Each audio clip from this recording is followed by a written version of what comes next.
Om Shanti. Good evening. My name's Judy Johnson, and I'm speaking to you here from Halifax, Nova Scotia, Canada. And warm welcome to this evening's talk. And thank you very much to Nidhi and Dakshaben for inviting me to be with you this evening.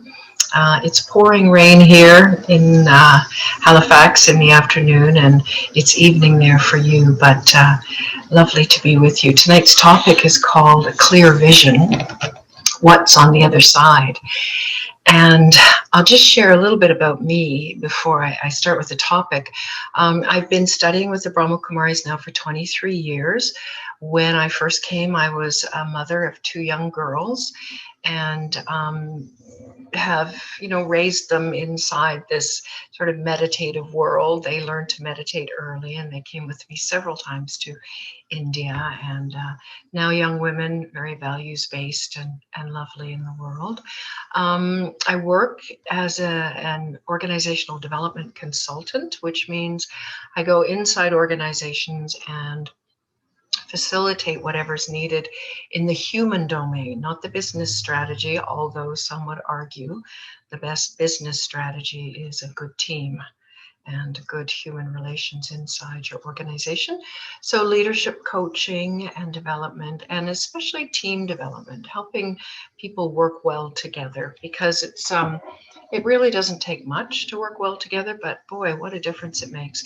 And so for me, the meditation has really come in helpful. Since I've started meditating, I noticed that the kind of solutions I will bring to an organization are much more internally focused, as each individual sort of sorts or settles whatever it is that's going on inside of them. Then they show up in the group, in the organization, in a more effective way.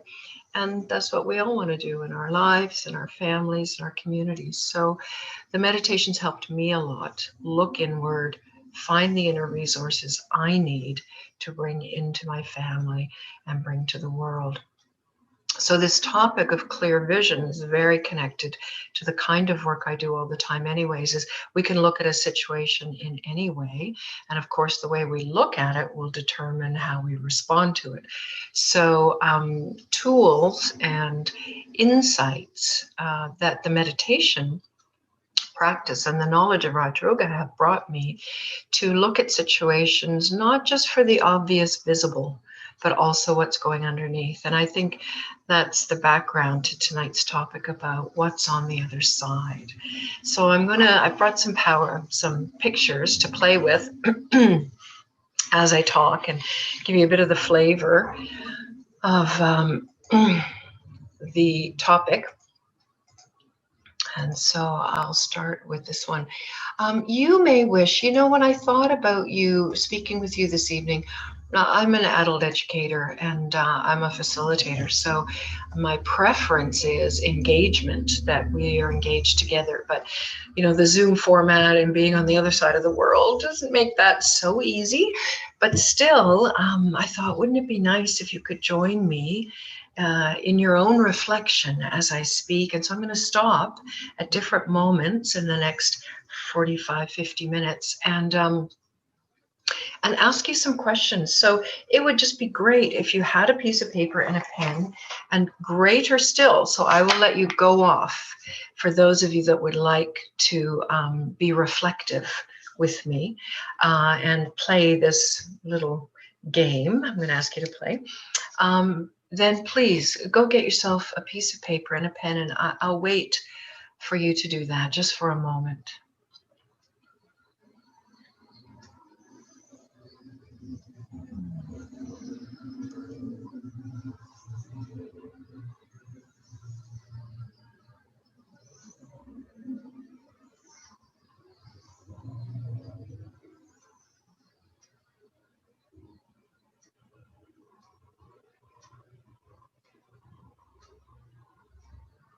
So for those of you that have your piece of paper, I did this the other day and I really enjoyed it. So I want to do it again and see if you enjoy it as well. I'm drawing 6 stars on my piece of paper. And I'm just putting them randomly anywhere. So if you want to play along, you can put the 6 stars on your paper. They will be useful later. But as we go along, I'm going to stop and reflect and ask you just to write a couple of things down near each star. And if not, then just take a couple of moments of silence to reflect when I ask you the question. So we'll start just with a moment for you to consider, what are you seeing in our world right now? And what do you see on the other side?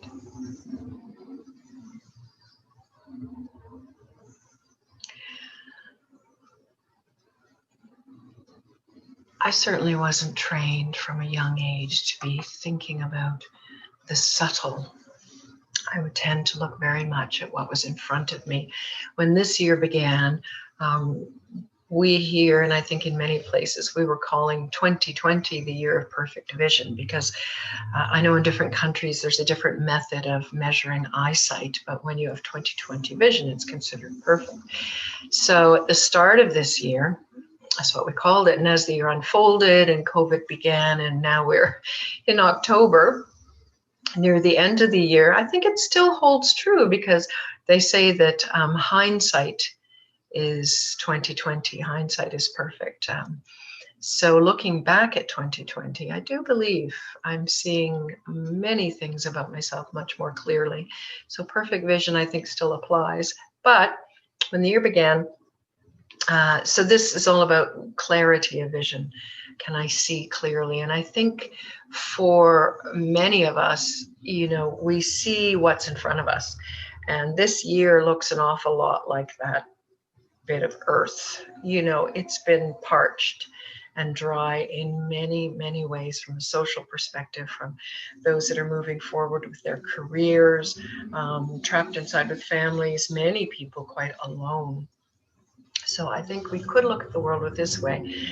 But one of the things I've learned, especially with meditation, is that I can choose. You know how photographers, they put something at the front, what they call the foreground, and then they blur out something, they make it the background. And I've discovered through meditation that I can actually choose what I see. So it's still there, it's parched, but I can choose what I put in the foreground. And it's a bit of it's really spiritual power or strength. I think of it as a mental muscle in a way, in that I can choose what I put in the foreground. It doesn't mean the background's not still there. It's very much still there. But we do have a choice what to bring forward.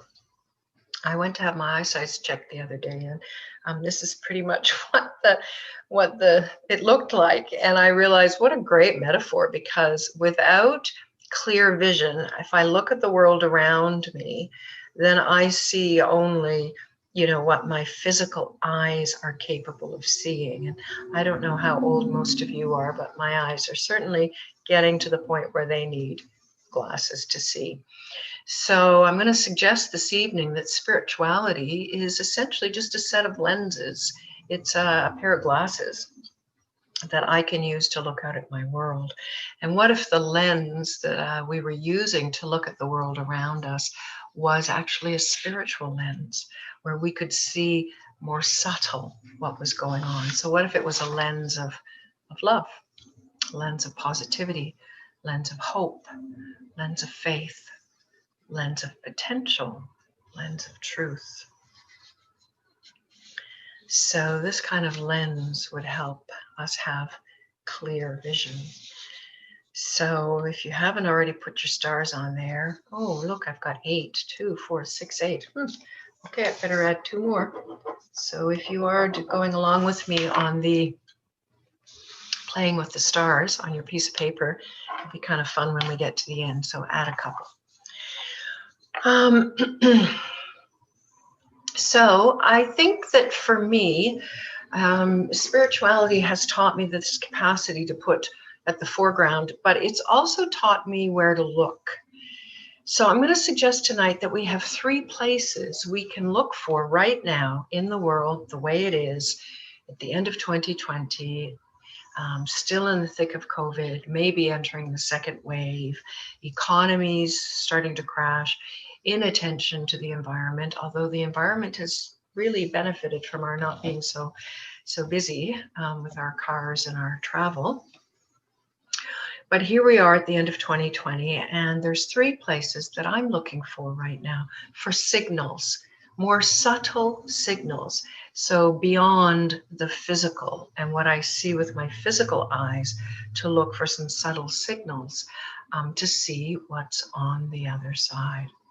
So the first place I'm going to suggest we look is underneath the headlines. So we're in the thick of hurricane season here where I live. We get the tail end of all the hurricanes that happen in the Caribbean and make their way up the southern coast of the United States. So today's massive rainfall is the tail end of, I think it's Hurricane Lucy. I don't know, we've had 3 or 4 in the last couple weeks. So we've got that. We certainly have what we can see with the it's funny seeing drugs there. It's an old drugstore, but I just think of the mental health. I think of the addictions that we see around us, and especially dealing with the kind of difficulties we're experiencing at this time. COVID, obviously, and the wars have not ended, so there's still lots going on in the world. So one of the places that I'm looking is underneath the headlines. The headlines are pretty intense, and here we live north of a fairly active political situation, south of the border. And I tell you, if you live in Canada, you get American news every day, probably before you get anything else. I don't know if it's like that in England, but so the headlines are not pleasant here, and I'm sure not anywhere. But looking underneath the headlines to see what's emerging. And I know for me, I've looked around at this COVID, and I think we've all seen, this beautiful gentleman playing his guitar in the balcony. Italy definitely gave us some beautiful images at the beginning of COVID of people. I know the NHS, they clapped for every night at 8, I think it was, I'm not sure. But, we've seen people, we've seen human beings reach out to each other in loving, sympathetic, supportive ways beyond borders. And while they say we're all in this together and we're all in the same boat, I think we all know, depending on the class, your social class, your economic situation, and your race, or your many other variables can make the way we're experiencing COVID actually very, very different. But it is true that we are all still experiencing COVID. So the kindness that this has emerged in humanity and at an international level. Often we'll send good wishes to one part of the world. California's been the forest fires, so that's something very near for us. Here, the hurricanes. We tend to send good wishes, and our hearts and our good wishes and our prayers go to different parts of the world. But this is a very rare occasion where we're all experiencing some version of suffering in this COVID story. And so the unity of humanity beyond the borders, for me, is something very special, very beautiful. And even though COVID, I'm not going to say good or bad thing, but definitely experiencing it as an unpleasant thing. Bad things, unpleasant things, difficult things can still cause beautiful things to happen. And these beautiful things stand alone. They stand even after. So I feel in a way we're building a foundation for humanity's next level. And that foundation is a bit more unity across borders. The other thing that I'm seeing emerge under the headlines is an appreciation for simple things and loved ones. Here we haven't had a case of COVID. I think we're doing really well. In the last, I think it's 3 weeks, not one. Recently, we've had a little bit of an outburst, but that's remarkable. And on a per capita basis, Nova Scotia, where I live, is doing better even than New Zealand.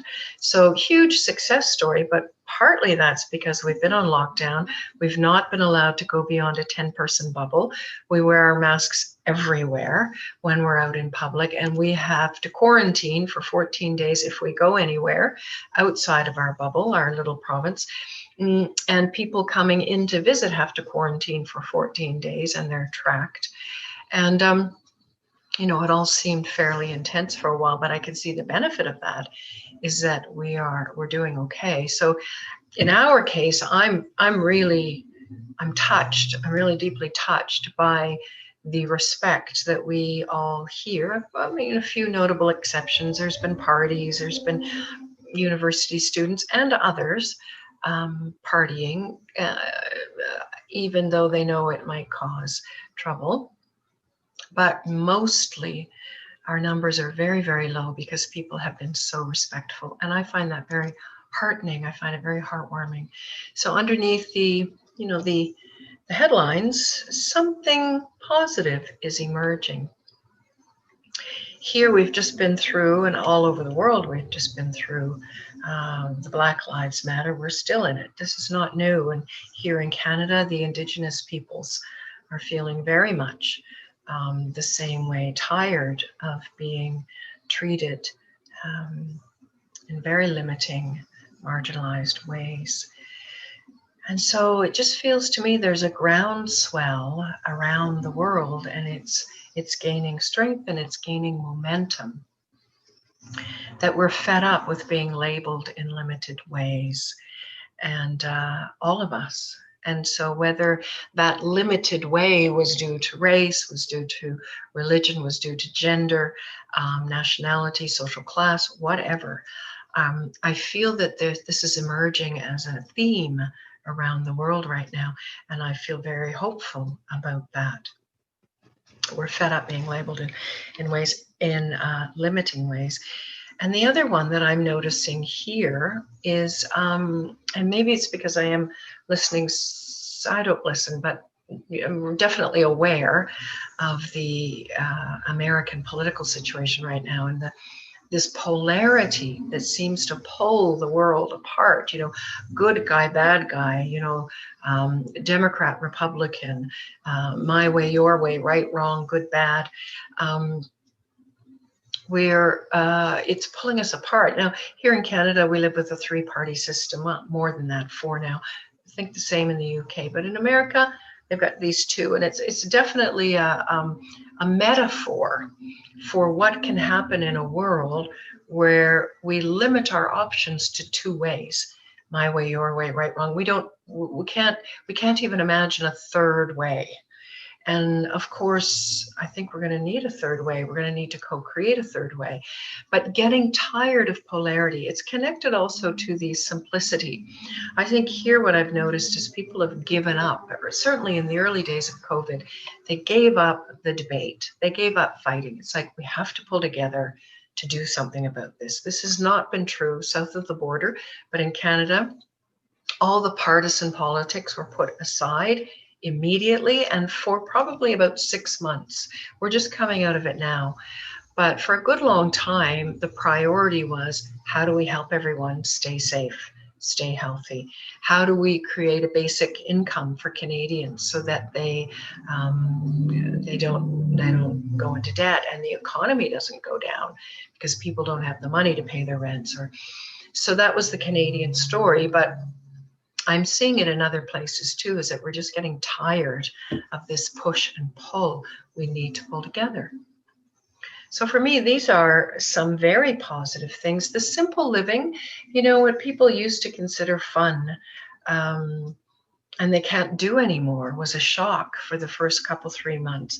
And then I think they started to, what I've noticed is people have started to, now that we're allowed to go out of our bubble a little bit here, they've started to do things like, oh, let's just have a barbecue, or let's get our chairs together 6 feet apart on the front lawn and have a dinner party or afternoon tea or drinks or whatever people do.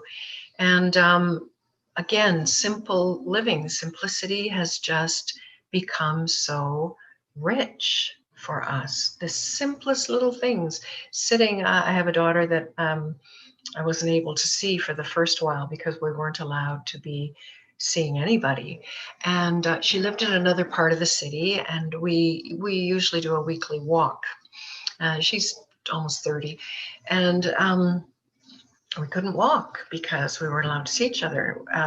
So what we decided to do is to call each other on our cell phone, and then I would drive to her neighborhood, and then she would walk on one side of the street and I would walk on the other side of the road, and we would we would get a good kilometer or two walking in around her neighborhood, but always staying on opposite sides of the street with the traffic between us.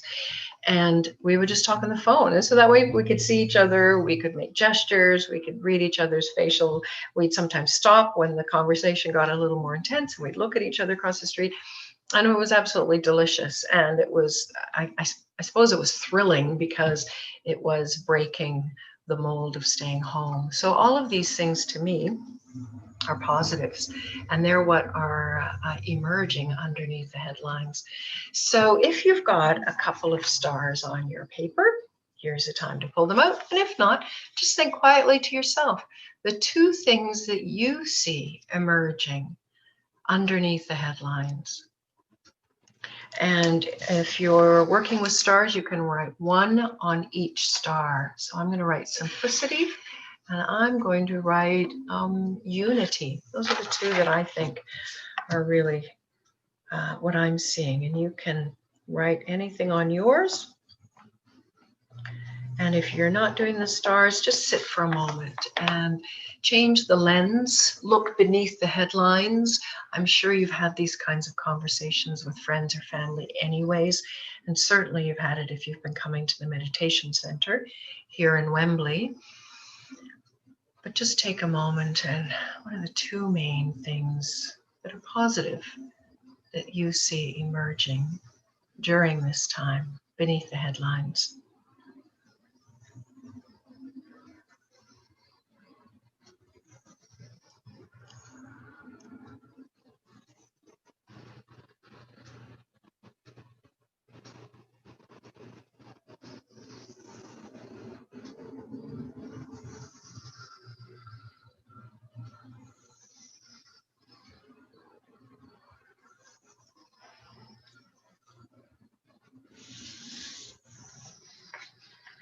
Okay.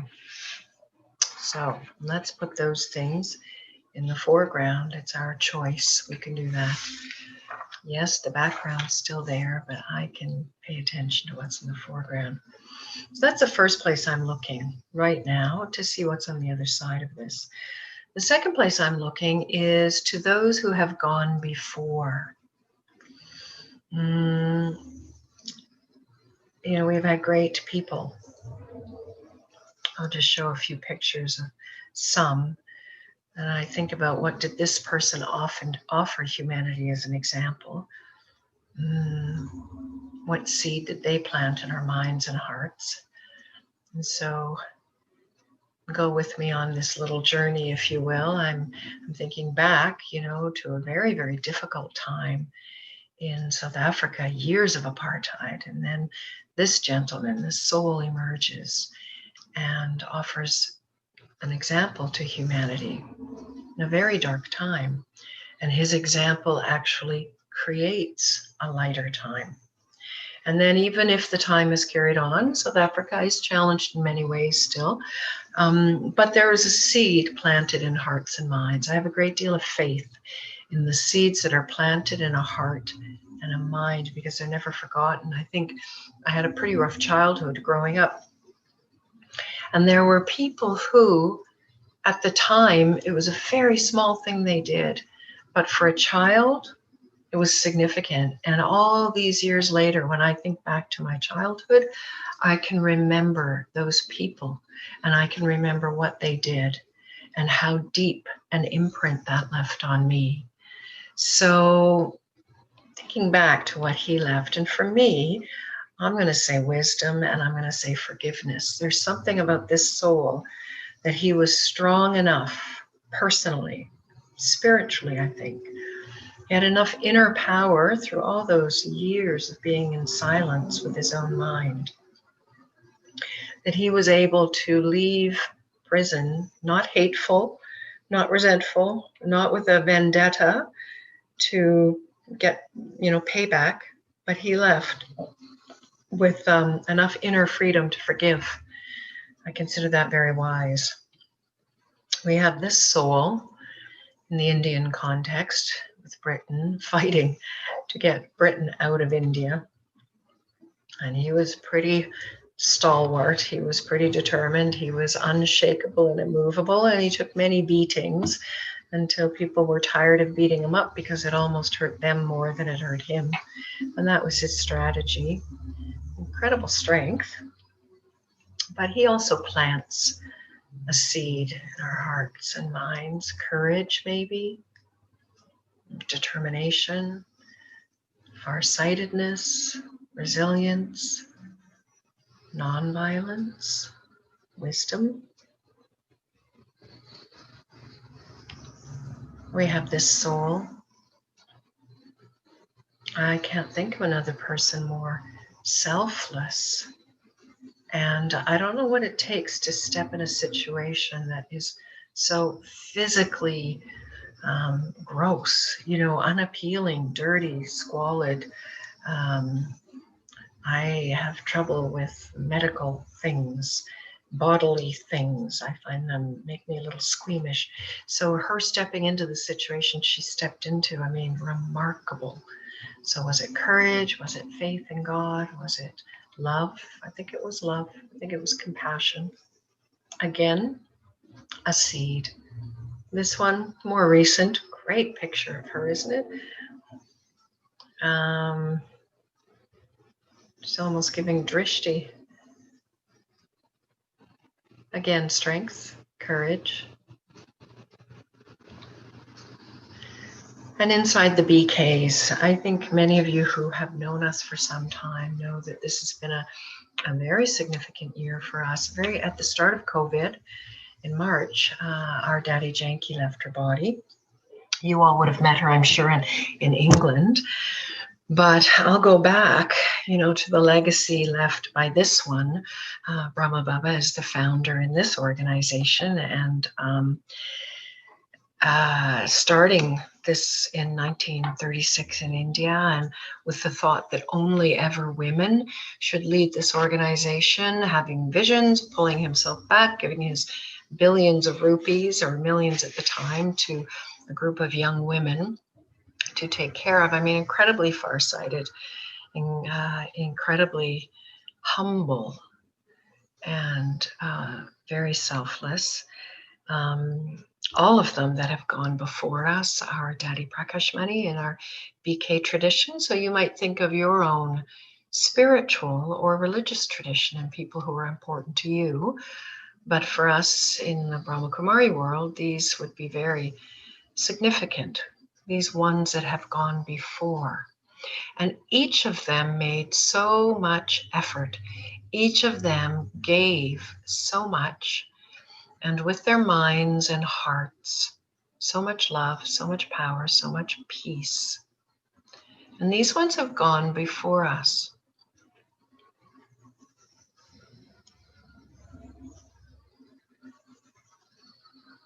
And each of them have left a legacy in my heart, in my mind, an example to follow. I have countless examples of situations where I witnessed Daddy Janky do something that years later I emulate. The image comes into my mind, and I know exactly how I'm to handle a certain situation. It's remarkable. So their wisdom stays with us. But also they generated a great deal of spiritual energy. And, those of us in the West that have come to the Brahma Kumaris, we're often told that we have it, well, maybe not easy, but we're eating the butter, we're the cream that has been skimmed off the top, that our daddies, these senior sisters, and our dadas, our senior brothers, they went before us. And in sort of blazing a trail, in figuring things out themselves, they were able then to tell us in very simple, clean terms, so that we could learn more quickly. It would be more easy for us, the learning. It's like skiing, you know, the person that goes in front blazes the trail. They create the path, the ridges that the next skis will go in. It's the same when you're going through the bush and you're going on a hike, the person in front will clear. So these ones have gone before us, all of them, in my tradition and in other people's tradition. But each one of them has left a legacy so that we as humanity are standing slightly higher, on a slightly higher foundation because of what they have given us.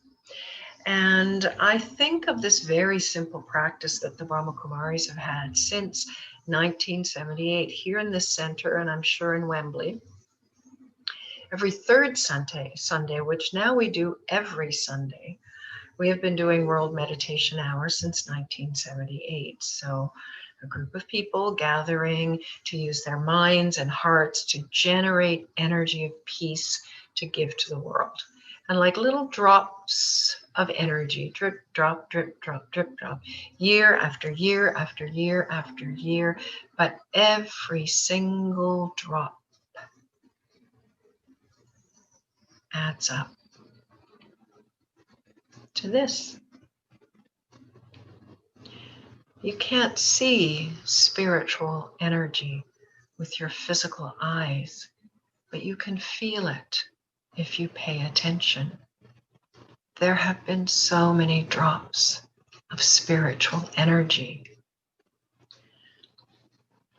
put into the glass, put into the vessel of the world, that if we pay attention, we can feel it. So I think that's my next question to you is, what are you feeling? But maybe a little bit more background first. This gentleman is Canadian. He's from Montreal, and but I think he's world famous now. He lives in New York now, Malcolm Gladwell, and he wrote this book called The Tipping Point. How little things can make a big difference. And if you haven't read it, it's just really inspiring. He's a great storyteller. He's got 5 or 6 books out now, but this one made quite a difference because he brought the notion of critical mass, or, you know, the bell curve where you have early joiners and then some people follow them and then others, until before you know it, the whole thing tips. And we used to think back, the old metaphor we used to have for change is, this is Halifax Harbor actually, that is, the world, any big system is like this huge a freighter vessel out in the ocean, and we have to turn it around. That was the old metaphor for change. And just think of the energy needed to turn a boat like that around. It would be massive, right? So it was a bit disheartening, our old image for change. But now, thanks very much to the tipping point, is we understand that actually I've been working here with 10,000 registered nurses in the province where we work here. And so instead of getting the whole nursing profession to turn around, which would be like a luxury liner, you know, our understanding is we only need 10% of 10,000. That's very little. We need, you know, 100 speedboats suddenly turning their direction, like a school of fish. You know how the first fish goes and then the whole school goes behind it. It's like that. The new understanding of change is this tipping point idea that once you build enough momentum, once enough energy gets built, it's actually only 10 to 15% of any group, any situation, 10 to 15% of the people, once they change the way they think, the way they see the world, the lens they're using to look at the world, once that changes, then very quickly it all changes, which I find very, very hopeful. So we stand now on a higher platform looking out at our world because of the spiritual energy that has been invested by those who've been gone before us. And in the BK world, we can name so many of them. And wherever you are, in whatever tradition you are in, and even without a tradition, we can look at the many, many good people who have gone before us. We stand on a higher platform. So I'm going to ask you just to take a moment and think about the 3 qualities that inspire you of those who have gone before. Because if they're in you, they are in fact spiritual energy. Qualities are not physical, they're spiritual. So take a moment, and if you are working with the stars, you will do 1 quality on each star. So 3 qualities that inspire you from those of those who have gone before. So if you know the daddies, you can take a quality from them. Somebody in your world who is has left a legacy of some kind, who is a significant person, and even people in your own life, maybe not world famous, but they've gone before you and paving a pathway forward. So take a moment and write down or think of the 3 qualities that inspire you of those who have gone before.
And so now the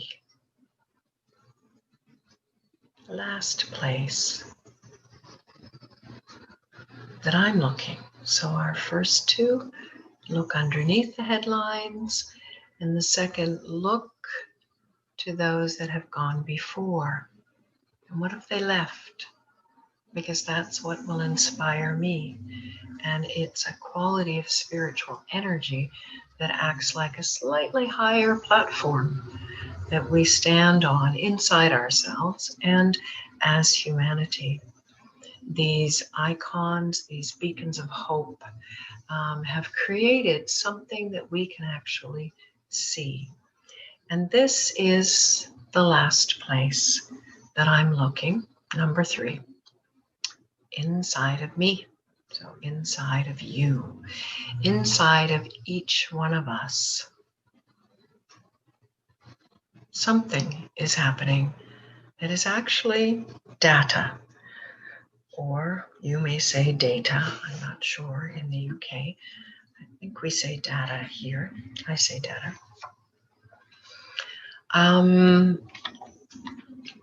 What are you longing for? I have been watching myself. I've been watching inside of me what I am longing for at this time. And I travel usually, I'm away from here for 4 to 5 weeks every month. So I'm away for a month, here for a month, away for a month, here for a month.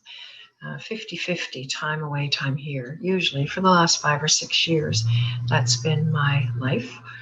And I thought for sure on lockdown, not moving out of this building really for the first while, and then across the road to the park for a little fresh air, and now, well, now I can get in the car and go places, but can't get it on an airplane. I can. I don't want to. But I thought for sure I would be longing movement, longing to get on a plane, longing to go somewhere, and not once, not for a second. And I think that's just so great. I feel so content being here. It's really surprising to me, actually, and I'm very grateful for it. But it's revealed to me. I've been watching. So are there any longings? What is it that I am longing for? And really, it comes down to something so simple at this time. It really is just contentment. And it is, the mental freedom to be able to sit here for an hour, absorbed in my own inner world of peace and happiness and not needing anything, not being distracted. I mean, it's just so simple, really. But our longings tell us a lot. And connected, I think, a little bit to what inspired you about the people that went before you. I'm just going to explore this for a moment, this idea that the mind follows a picture. And I think this is how, of course, the advertising industry works on us, is that our world is full of pictures. We see something and suddenly we want it. Oh, I need one of those. Oh, I must have one of these. Oh, I should look like her. Or, oh, my living room should look like that, whatever. But the advertising industry works on us because they just keep showing us pictures and pictures and pictures and pictures. And many of us who have been in our homes this long, I think many people are watching the screen a lot more. There's a lot more images probably in our minds. But I want to explore this in relation to this last topic, looking at the longings that are within me, because my longings tell me a lot about what's coming.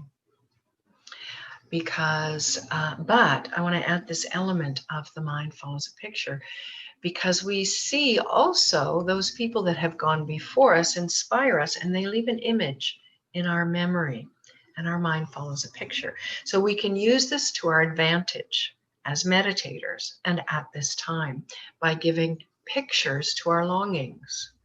Okay, creating our own pictures rather than relying on the marketing world. So we know, because we know that a mind follows a picture, just have a look at this quickly. Don't cross the street. But what does the picture look like? Crossing the street. So even though we put an X across it, right? So a lot of our longings, let's say I don't want to be angry anymore, or I want to be peaceful, or whatever. Any of our longings inside, a lot of them can have to do with being free from old habits, or but, every time we try and change ourselves, every time we try and improve ourselves by telling ourselves don't, we are basically reinforcing the image in our mind, much like this. Don't cross the street, don't get angry. And what do you see? A picture of myself being angry. Don't gossip. What do you see? A picture of gossiping. Don't be lazy. Tell myself today, don't be lazy. And what do I see? A picture of myself on the couch, let's say, being lazy. So it's a bit of a worry that our method, our approach to getting what we want is to tell ourselves, don't do this, don't do that.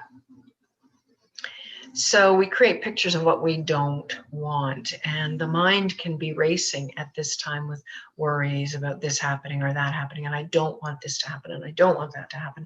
And unfortunately, that is just going to steal our mental energy. It's going to drain the soul, and we're going to be tired, we're going to be exhausted and fed up. Instead, and what's interesting about this is that there is no image for don't. So if the mind follows a picture and there is actually no image for don't, then I'm working against myself, reinforcing images of what I don't want.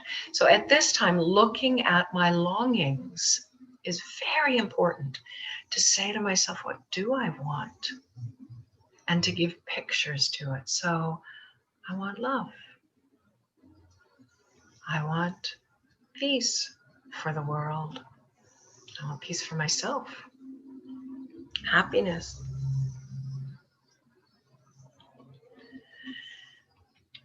So this one is looking inside myself. What am I longing for? It's data. Longing for simplicity, longing for connection, longing for peace, happiness, love. And what am I longing for our world? All of these things. So let's give them pictures, but let's start by naming them. What are 3 qualities you are longing for in this world? And if you're working on the stars, here's my paper, you should have 3 stars left. So take those 3 stars and write 1 quality on each star of what you would like for the world.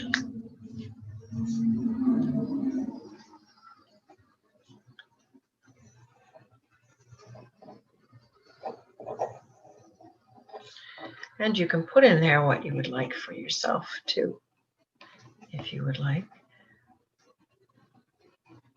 And it has to be a non-physical thing, a spiritual thing. You might need money, but if you put money on your star,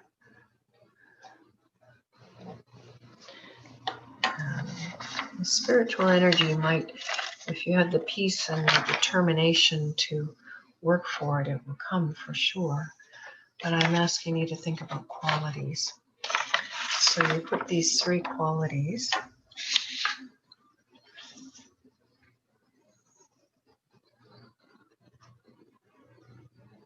And if you're not working with the stars, just the 3 qualities you are longing for in this world.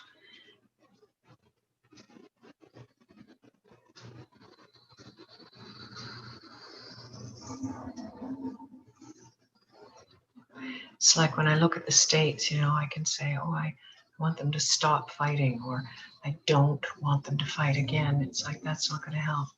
But what I want, tolerance, respect, appreciation, that they can look at each other with kindness, openness, open heart. You know, when attitudes get really hard, they get quite fierce. So I would, instead of don't fight, I would like to think of, I'd like them respect or tolerance. This would be a long way looking at that situation. So looking at our own longings for the world, and often they're very consistent with our longings for ourselves as well, internally. So if you have done the stars, oh, I thought we were going to put our stars together now. We're not. We are going to, that's interesting. No, we're not. Okay. I think we're going to do a little meditation now. I thought we were going to combine all our stars. Well, we can. Let's do it now. I'd like you just to connect all your stars together. I think we will do that in a later slide. I got off track with myself.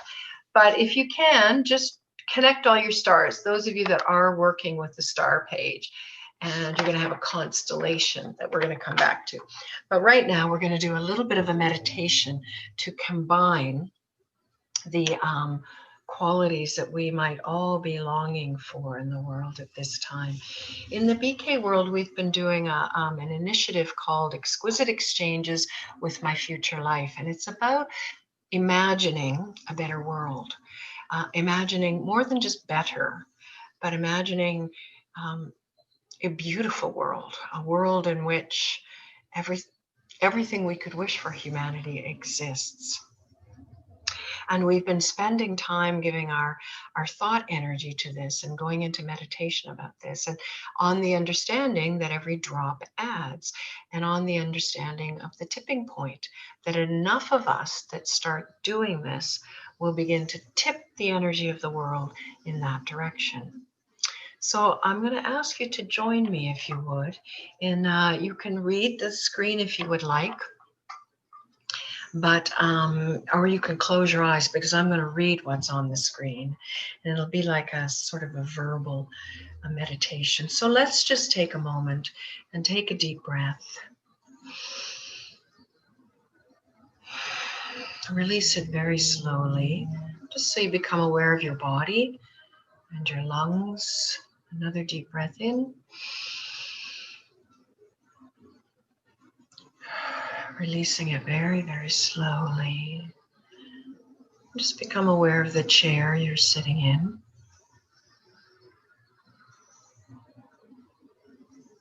Wiggle your toes so you become aware of your body.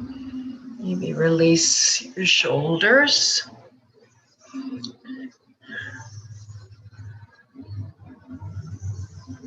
I'd like you to concentrate for a moment on your heartbeat. See if you can feel your heart beating.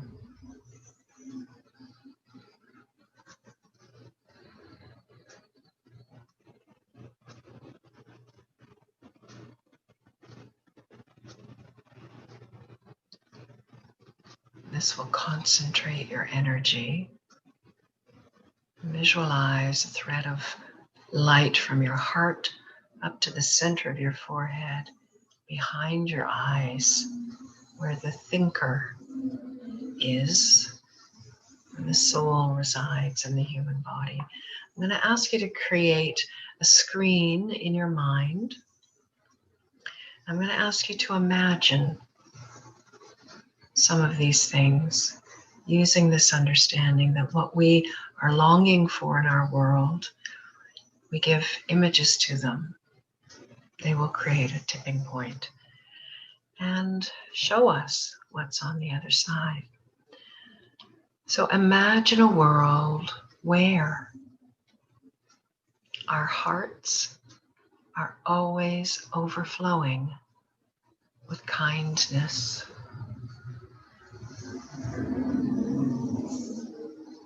As you breathe, see if you can feel it inside yourself. Your heart overflowing with kindness.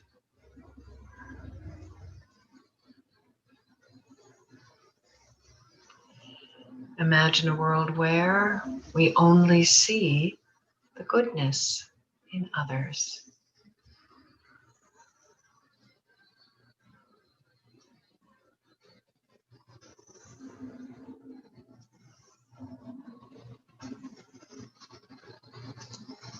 The foreground that is visible to me in everyone I see is their beauty and their goodness, including my own. Imagine a world where we wake up happy, we stay happy all day long.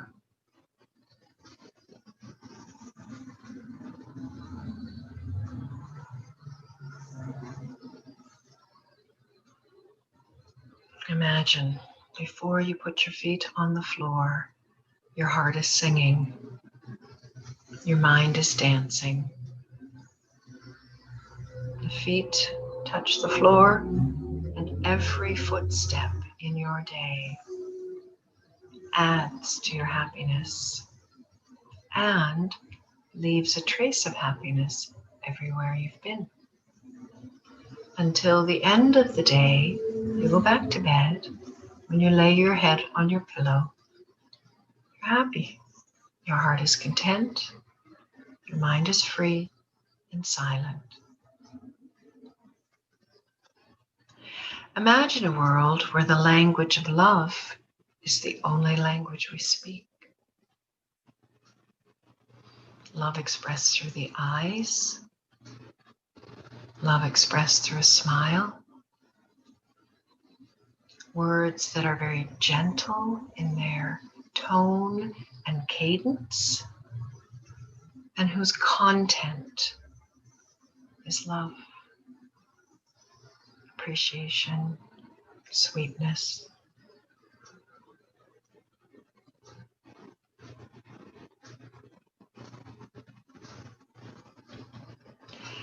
Imagine a world where we greet each other with childlike innocence.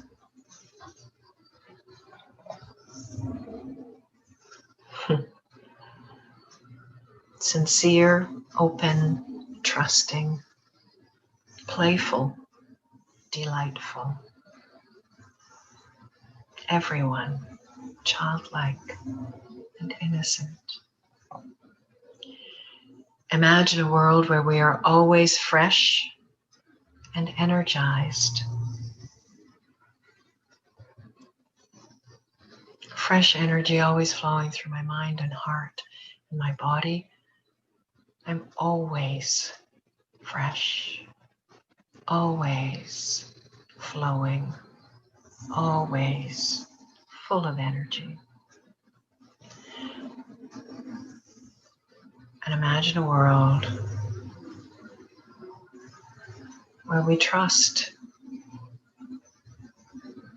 it can continue. It will continue.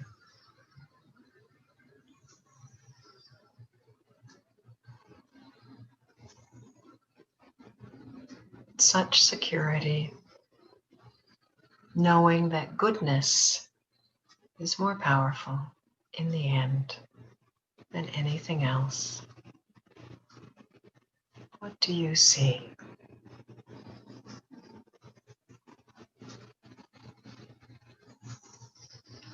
So tonight's talk has been about clear vision.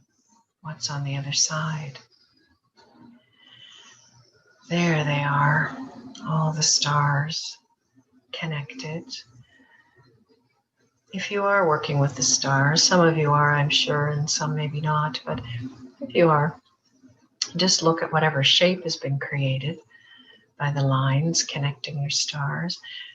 And we'll call that a constellation, your very personal constellation, because it was based on your own reflections this evening, guiding your way to the other side. Look at the shape, read the key words in your constellation, and then give your constellation a name. Mine looks like a heart upside down. So I'm going to call it my love constellation. And so, constellation guiding my way to the other side is love. I like that. So take a moment and look at your shape if you've done it. Read your keywords and name your constellation.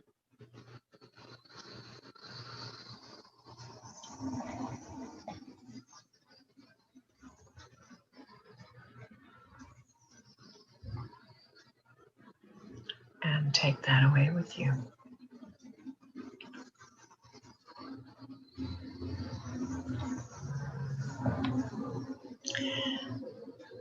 We're reaching the end of our hour together, and I just want to say thank you for being with me tonight. Thank you for, exploring some of these ideas with me. I was once an optimist, and now I feel like I'm a better informed optimist. I feel that all of these things are true. Underneath the headlines, there are good things going on if I look for them. And that I can see and feel the quality of energy that has risen from the legacy left for me inside the BKs, but also in the world. Good people leave a mark and they add to humanity's inspiration. And finally, that my own longings for the world, my own longings for myself, are based on something. They're in me for a reason, and they're in there to be expressed. So to me, they are like milestones, roadmap, or signals, signposts of what's coming. This has to be expressed. It will come out. And it is my deepest wish for humanity. So clear vision means looking at all of these signals rather than looking at the other things. And to keep this in my mind, then my vision will be clear and I will see what's on the other side. I wish you all good health. Take care of yourselves. Be peaceful. Om Shanti.